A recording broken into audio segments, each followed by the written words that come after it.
This story unfolds in Sydney, Australia on July 20th, 2019. Jessica Camilleri, a 25-year-old woman, lived with her mother, Rita. From early childhood, Jessica faced challenges. Her parents noticed that she was slow to start walking and talking, and later, her teachers saw she struggled with reading, writing, and math. Over the years, Jessica was evaluated by multiple doctors, but each one gave a different diagnosis. Some diagnosed her with autism, OCD, depression, and ADHD, while others believed she might have schizophrenia. School was particularly hard for Jessica. She was frequently bullied and found it difficult to make friends, often lashing out at classmates. In her 9th year of school, she was suspended for biting a boy and pulling his girlfriend's hair. The following year, she attacked another girl and was expelled. It was noted that Jessica seemed to have a special dislike for other girls. At home, Jessica often argued with her family. After a serious fight with her parents, she was sent to live with her grandmother, hoping it would help ease the tension. However, after only a short time, Jessica attacked her aunt, leading her to return home. Back under her parents' roof, she was verbally aggressive toward them, especially her mother. The stress of her behavior eventually led to her parents separating, with her father leaving the household. Despite all this, Rita stayed by her daughter's side, constantly trying to support her. In 2012, Jessica's violent tendencies started to surface more frequently. One day, she walked up to a woman holding a baby and suddenly pulled the woman's hair. Jessica repeated this behavior with 6 other strangers, often because she thought they were giving her strange looks. Jessica also took up a troubling habit, making threatening calls to random people. One victim, Natalie Naylor, received 20 calls from Jessica in 2015, during which Jessica threatened to kill Natalie's husband, saying things like, "I'll come to your door with a knife and slit your throat. I'll cut off your entire head." Jessica repeated this with other people as well, including a man named Matthew. In 2018, Jessica called him over 100 times a day for a year, threatening to stab and decapitate him. Rita knew about Jessica's phone threats, but despite her efforts, she couldn't stop her daughter. Even with her mother's unwavering support, Jessica was often rude and aggressive toward Rita, yelling and swearing at her, even in public. By June 2018, Jessica's outbursts had become worse. Her psychiatrist noted that she had poor impulse control, often acting out without thinking. She was diagnosed with intermittent explosive disorder and was given medications, including antidepressants and Valium.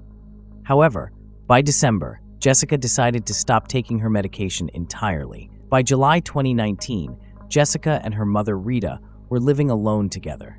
Jessica's older sister had moved out to start her own family, and her father had left years before. Jessica was attending therapy to address her anger and depression, but her behavior showed little sign of change. On July 19th, Jessica made a series of disturbing phone calls to a random man, threatening him with decapitation and even wishing illness upon him. When Rita learned about these calls, she took Jessica to the police station to seek help, hoping this might finally curb her daughter's aggressive tendencies.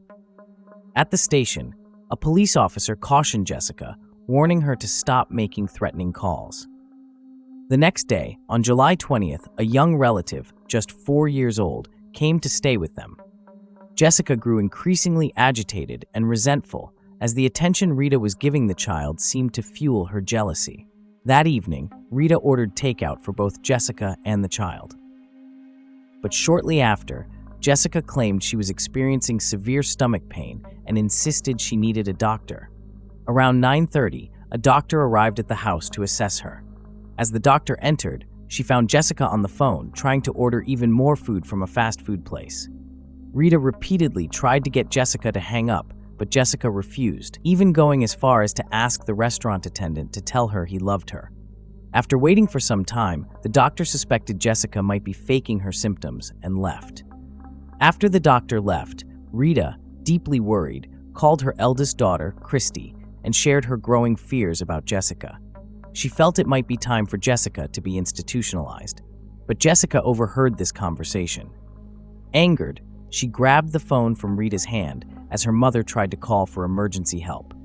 A brief struggle took place, and when Rita went to another room to find another phone, Jessica followed her. She knocked Rita to the ground, pulling her mother by the hair and dragging her into the kitchen. Jessica then opened a drawer, grabbed a knife, and pinned her mother down. What followed was a horrifying attack. Jessica began stabbing Rita repeatedly in the face, head, and neck. The young child, alarmed by the noise, entered the kitchen and saw the terrifying scene. Summoning incredible courage, the child tried to protect Rita, hitting Jessica with the lid of a toy box. Jessica, however, quickly pushed the child aside, slashing his face from ear to cheek, forcing him to retreat, horrified and vomiting from the brutal scene he had witnessed. Jessica's attack on her mother was relentless. She broke 4 knives during the assault, grabbing a new one each time a blade snapped.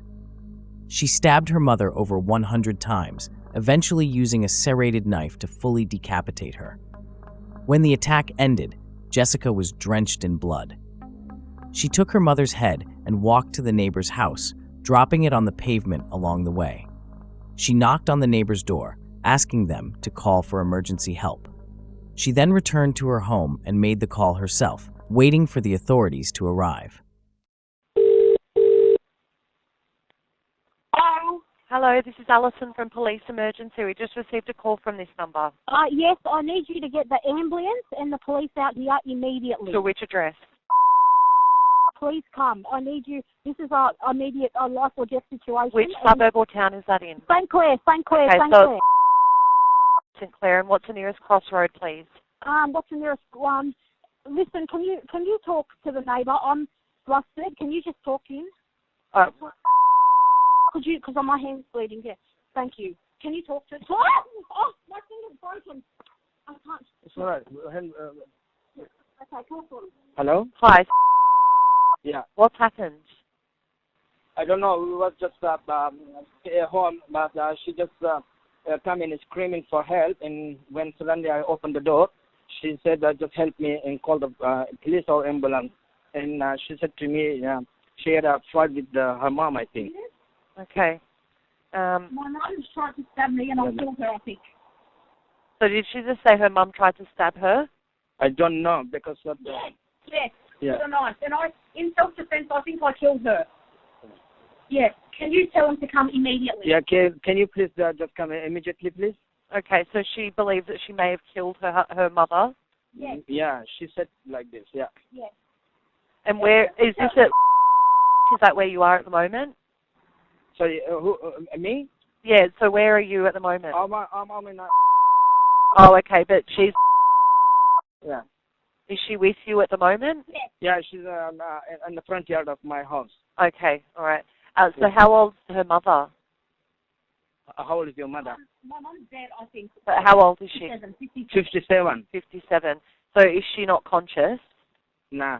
I stabbed her because she tried to kill me. Okay, and you didn't check if she was breathing? No, we can't Could you go come there. to the house? There's a kid in there. Could you come with me, please? No, I can't go. Sorry about that. Nah. Okay. There's a kid, a 4-year-old kid on the in the house. And is her mother severely bleeding? No, because we didn't go to her house because I'm outside of my house because I can't go there. Okay. Yeah, please. Okay, so do you know what the lady's name is? And my fingers are broken. My Yeah, fingers are broken. her mother was just his name, her name. Jessica Camilleri. Is that your name? Is that the lady's name who called? Yes. Can I talk to her? Lady, can you hear me? Yes, I can. Your name's My Jessica? My fingers are broken. Okay. Mum has had enough of me because I admit I've been a challenge and this ongoing thing's been going for months anyway. She had enough of me. She grabbed me by the hair and dragged me from my room all the way to the kitchen, and she got a knife and she tried to stab me with it, and I grabbed the knife off her because I thought she was going to stab me, so I stabbed her back.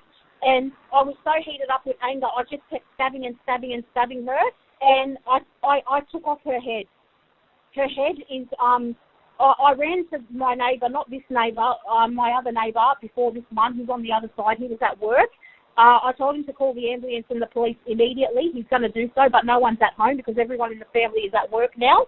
Okay. So he wasn't much help. He said, all I can do is I'll call the police and the ambulance to my address, and I thought it was going to take a bit of time, so I ran to my other neighbour on the other side. Okay. And I had my mum's head in my hand. I know this sounds insane, but I was taking it for evidence to show the neighbour in the struggle, in the frustration, I didn't know what I was doing. I cut her head off. I chopped her head off with a knife. Okay, what type of knife was it? There was all sorts of knives. There was about 7 knives. 7 knives I was stabbing her with. A few of the knives broke. When that knife broke, I got another one and did the same. Where's the knives now? They're all in the kitchen. There's blood everywhere. There's blood everywhere. Yes. And you're outside the house? Yes. The ambulance and the police have rocked up. Do you want to stay on the phone? No, that's okay. What's your phone number, Jessica? Look, you're better off. This is my mum's phone number, but my mum's not here anymore, okay? She's gone. Okay, what's your date of birth? October 12, 1993. Over here. All right, I'll let you go speak to the police. Yeah, hang up, okay? Okay, bye. I can't, I'm full of blood. When officers arrived, they found Jessica standing outside, covered in blood and wearing a nightgown stained red. She claimed that her mother had tried to attack her, and she acted in self-defense.